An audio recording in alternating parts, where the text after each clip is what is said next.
అందరికీ నమస్కారం మేడం. మంచి రెస్పాన్స్ ఇచ్చారు. Thank you so much for that. కానీ కొంతమంది మేడమ్స్ కన్‌ఫ్యూజ్ అవుతున్నారు ఎలా చేయాలి అని. యాక్చువల్‌గా ఏంటంటే మేము వాట్సాప్ సెండ్ చేయమనింది మీ ఫోన్ నెంబర్ కోసం అనమాట. ఐడీతో మీ నెంబర్ మేము ట్రాక్ చేయలేం కాబట్టి ఫోన్ నెంబర్‌కి వాట్సాప్‌లో వచ్చిన నెంబర్‌తో మేము మీ లక్కీ డ్రా తీద్దామని మా ఐడియా. ఫస్ట్ స్టెప్ మా ఇన్‌స్టా పేజ్‌ని ఫాలో అవ్వండి. అండ్ దాన్ని స్టోరీలో కూడా ఇన్‌స్టా స్టోరీలో కూడా పెట్టుకోండి.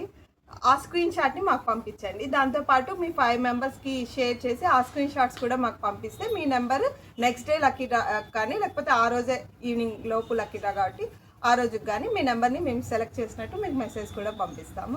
ఇంతేనండి, సింపుల్. ఒకవేళ కొంతమంది కన్ఫ్యూజ్ అయ్యి యూట్యూబ్లోను ఇన్స్టాలోను పోస్ట్ చేస్తున్నారు వాట్సాప్ త్రూ పంపించకుండా. అలాంటి వాళ్ళు ఎవరైనా మిస్ అయ్యి ఉంటే రేపు ఇదే ప్రోగ్రామ్ కంటిన్యూ అవుతుంది కాబట్టి రేపు మీరు ఇదే పని చేస్తే మీ నెంబర్ ఇందులో సెలెక్ట్ అవుతుంది. ఇప్పుడు లక్కీ డ్రా తీద్దాం.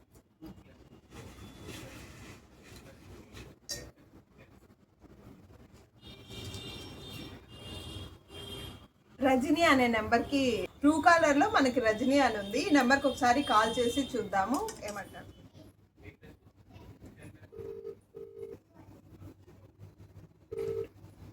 హలో, రజనీనా మేడం మాట్లాడేది?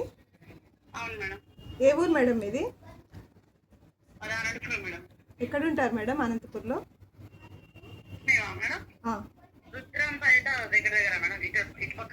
రుద్రంపేటనా మేడం? మేడం ఇవాళ లక్కీ డ్రాకి పంపించారు కదా మేడం అనంత వస్త్రాలయకి. మీ నెంబర్ పిక్ అయ్యింది మేడం. మీరు రాగలరా మేడం శారీ తీసుకోవడానికి? కంగ్రాచులేషన్. ఇవాళ విన్నర్ రుద్రంపేట నుంచి రజనీ అంట. మేడం అయితే ఇక్కడికి వచ్చేసారు. ఒకసారి పిలుద్దాం రండి మేడం. ఎలా ఫీల్ అయ్యారు మేడం? చాలా హ్యాపీగా ఉంది మేడం. ఎక్స్పెక్ట్ చేస్తారా ఇవాళ వస్తుందని? అంటే ఎక్స్పెక్ట్ చేయలేదు.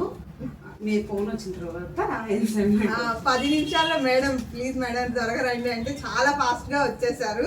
మేము 6కి అలా కాల్ చేసాం. ఇప్పుడు 6:30 అవుతుంది. వెంటనే వచ్చేసారు మేడం అయితే. ఇప్పుడు తను సెలెక్ట్ చేసుకున్న శారీని తనకి గిఫ్ట్ చేస్తాను. ఇదే మేడం మెసేజ్.